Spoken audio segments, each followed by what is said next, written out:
하나님께서는 친히 당신의 다시 오심을 말씀하시면서 인자의 임함은 노아의 때와 같으리라 라고 하는 의미심장한 말씀을 들려주십니다. 그래서 예수님의 다시 오심을 진짜 기다리고 있는 정말 성도들은 첫 지구적 심판이 있었던 노아의 때를 살펴보는 것이 매우 중요하고도 의미 있는 일이 됩니다. 주님의 말씀을 따르자면 노아의 시대를 보면 마지막 시대를 어느 정도 읽어갈 수 있고, 또 노아의 시대에 있었던 사회적, 영적, 도덕적 현상들을 보면 마지막 때에 있게 될 사회적, 영적, 도덕적인 상황을 우리들도 역시 가늠해 볼 수 있다고 하는 거죠. 오늘의 말씀이 다루고 있는 내용과 주제가 무엇입니까? 첫째로는 죄악의 충만함으로 인한 필연적인 심판을 다루고 있습니다. 11절과 12절의 말씀에 그때 온 땅이 하나님 앞에 부패하여 포악함이 땅에 가득한지라 하나님이 보신즉 땅이 부패하였으니 이는 땅에서 모든 혈육 있는 자의 행위가 부패함이었더라. 오늘 말씀을 보면 노아 당대의 시대를 평가하면서 계속해서 반복되어 나타나는 단어가 뭐냐면 티샤헤트, 즉 부패하다라고 하는 단어입니다. 무엇인가 상하거나 파괴된 모습을 표현할 때 사용되는 단어인데, 하나님이 본래 디자인했던 아름답고 거룩하고 참으로 그분 보시기에 선하고 좋았던 모든 것들이 상하고 파괴되어 가는 모습을 보여주고 있는 것입니다. 그런데 오늘 보면 땅이 부패했다라고 들려주면서 그 이유가 무엇이냐면 이는 혈육 있는 자의 행위가 부패했기 때문이다라고 말씀을 들려주고 있어요. 땅이라고 하는 이 단어는 사람과 모든 생물들이 존재하는 하나의 공간의 의미로서의 그 뜻을 가지고 있는데, 한마디로 혈육 있는 사람들, 즉 사람들의 행위가 부패해지면서 저들의 총체적인 삶의 영역에 부패가 찾아왔다고 하는 것이죠.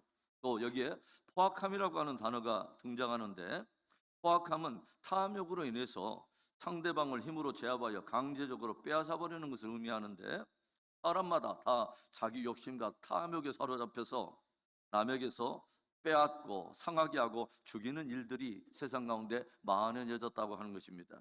그래서 혈육 있는 자의 행위가 부패하고 또 저들의 총체적인 삶이 부패해져서 온 땅이 포악함으로 가득해졌을 때 하나님께서는 어떤 일을 행하십니까? 13절에 하나님이 노아에게 이르시되 모든 혈육 있는 자의 포악함이 땅에 가득함으로 그 끝날이 내 앞에 이르렀으니 내가 그들을 땅과 함께 멸하리라.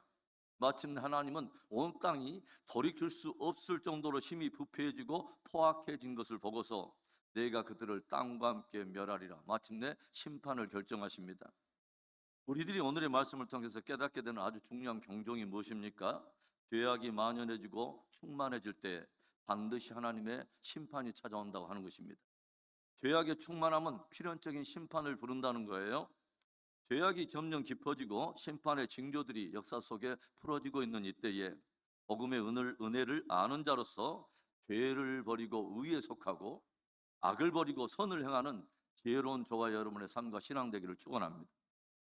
오늘의 말씀이 다루고 있는 두 번째 주제, 심판을 면하고 생명을 얻게 하는 구원의 방주를 우리에게 들려주고 있어요.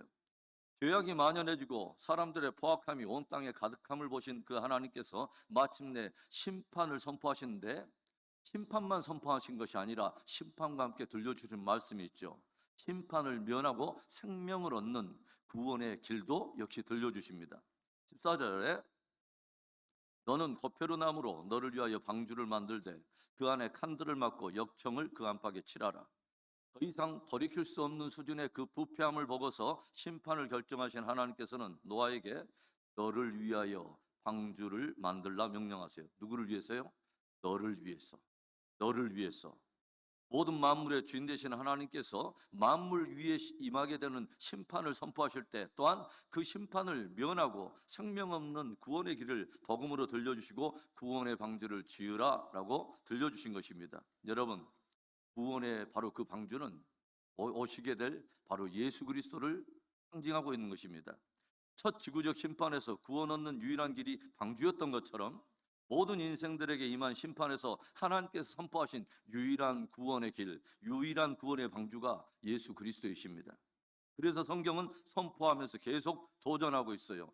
주 예수를 믿으라. 그리하면 너와 내 집이 구원을 받으리라. 속된 것이나 가증한 것은 들어갈 수 없을 때 오직 어린 양의 생명책에 기록된 자들이 들어가리라. 아들이 있는 자에게는 생명이 있으나 아들이 없는 자에게는 생명이 없느니라. 최근에 지구촌에 전쟁과 기근과 또 질병과 같은 이상한 기류가 흐르고 있고 지구 온난화로 인해서 다양한 자연재해가 속출하게 되면서 선진국들마다 눈을 돌리고 있는 것이 지구가 아닌 다른 생존에서의 생존 가능성을 타진해 보면서 그런 것을 연구하며 탐사하고 있어요. 그리고 세계의 부호들, 세계의 부자들은 수십억 원씩을 기꺼이 지불하고서 그런 프로젝트에 투자하면서 자신들의 미래의 안전을 도모하고 있는 것을 우리가 봅니다. 그런데 성경을 보면 마지막 심판의 때에는 주님이 이 땅만 아니라 이제는 하늘까지 진동하리라, 하늘도 흔들리라 라고 말씀하세요. 하늘의 별들이 대풍에 손과실 떨어지듯이 떨어지리라 라고 무서운 말씀을 들려주세요. 첫 지구적 심판 때는 물로 심판을 했지만 마지막 때는 불로 심판할 것을 경고하시면서 하늘이 불에 타고 두루마리가 말리듯이 그렇게 말리며 떠나가리라 들려주고 있습니다. 그러면 이 무섭고도 두려운 심판을 앞두고서 우리 인생들은 무엇을 해야 될까요? 심판을 선포하신 하나님께서는 항상 구원의 길을 들려주세요. 홍수로 말미암아 심판을 선포하신 하나님께서 그 가운데서 생명을 얻고 구원을 얻는 바로 그 구원의 길인 방주를 계시한 것처럼 불로 말미암아 최후의 심판을 선포하신 하나님께서는 인생들이 생명을 얻고 구원 얻는 길로서 예수 그리스도의 복음을 들려주셨다고 하는 것입니다. 사랑하는 성도 여러분, 심판을 면하고 생명 얻는 구원의 길이 예수 그리스도 안에 있습니다. 주 예수를 믿으라. 그리하면 너의 집이 구원을 얻으리라. 더욱 예수 그리스도의 복음 안에 우리의 믿음의 뿌리를 깊이 내리고 여러분과 여러분의 집이 마침내 구원을 얻는 승리가 있기를 축원합니다. 오늘의 말씀이 다루고 있는 마지막 내용과 주제는 뭐냐면 언약을 믿는 자에게 따르는 순종을 다루고 있어요. 오늘 우리는 하나님이 심판을 면하고 구원을 얻고 생명을 얻도록 노아에게 방주를 지으라 말씀하실 때에 그 방주를 노아, 네가 생각하는 대로 네가 이무적으로 좀 지혜를 발휘해서 또는 배를 잘 짓는 기술자의 도움을 받아서 그의 설계대로 짓도록 하신 것이 아니라 하나님께서 직접 방주의 제도와 시경을 가르쳐 주셨다고 하는 거죠. 재료는 반드시 거페르나무로, 그리고 그 안에 칸들을 막아라. 그리고 방주의 안팎으로 역청을 치러서 세속의 물결, 멸망의 물결이 들어오지 못하게 해라. 그리고 길이는 300규빗에 너비는 50규빗, 높이는 30규빗으로 하되 위에서 한 규빗에 창을 내고 상중하 3층으로 문을 내라라고 들려주세요.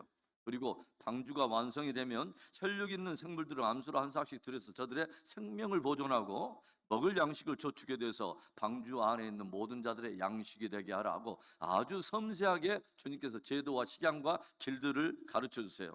그런데 참으로 귀한 것은 뭐냐면 22절 마지막 말씀입니다. 노아가 그와 같이 하여 하나님이 자기에게 명하신 대로 다 준행하였더라. 하나님께로부터 방주에 대한 섬세한 계시를 받은 이 노아가 하나님께서 들려주신 대로 모두 다 준행해서 주님이 들려주신 제도와 식양을 따라서 완성했다고 하는 거예요. 그리고 그 방주로 인해서 노아는 자기와 가족들이 구원을 얻게 되었고 모든 생명들의 생명도 이 생물의 생명들도 보존할 수 있게 되었다고 하는 것입니다. 우리는 여기서 아주 중요한 사실을 배우게 돼요.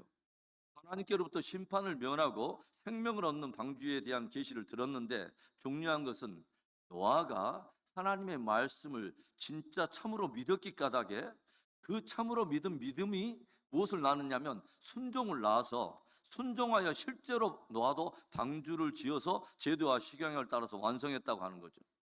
만일에 방주를 짓때 노아가 제멋대로 고페르 나무 대신에 대충 은행나무 가지고 소나무 가지고 역청도 앞뒤로 대충 발라대고 길이와 높이와 너비도 무시해버리고 제멋대로 치수를 변경해가지고 지었다면 어떤 일이 일어나게 될까요? 첫 지구적 심판 때 모든 심판을 피하고 아라랏산에 정확히 도착해서 생명을 얻게 된 방주는 그때 당시에 다른 비슷한 방주도 있었고 다른 배들도 있었겠지만 바로 모든 심판을 면하고 아라랏산에 도착하게 된 유일한 그 방주 하나는 고페르나무로 지어진 안팎으로 역청이 발라진 장이 300이요 너비가 50이요 고가 30으로 지어진 노아의 방주 딱 한 척이었습니다. 여러분, 우리들이 예수 그리스도를 믿는다는 것은 무엇을 말하는 것일까요? 네가 너를 위하여 방주를 지어라. 너를 위하여 예수를 믿으라 라고 주님이 말씀하실 때 예수 믿는 믿음에 대한 제도와 식양을 무엇을 통해서 우리에게 들려주시면 계명과 말씀을 통해서 들려주신다고 하는 거죠.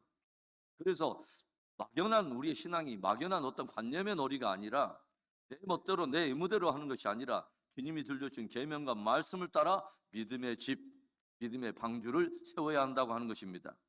우리는 자칫 그것을 내 의무대로 세우다가 대충 세우다가 홍수가 나고 바람이 불 때 모래 위에 세워진 집처럼 흘러 떠내려가 버리고 무너지게 될 것을 삼가 조심해야 합니다. 주님의 들려주신 말씀을 따라 믿음의 집, 믿음의 방주를 잘 세워서 마침내 축복된 구원을 취하는 승리 성도 되기를 주의 이름으로 축원합니다.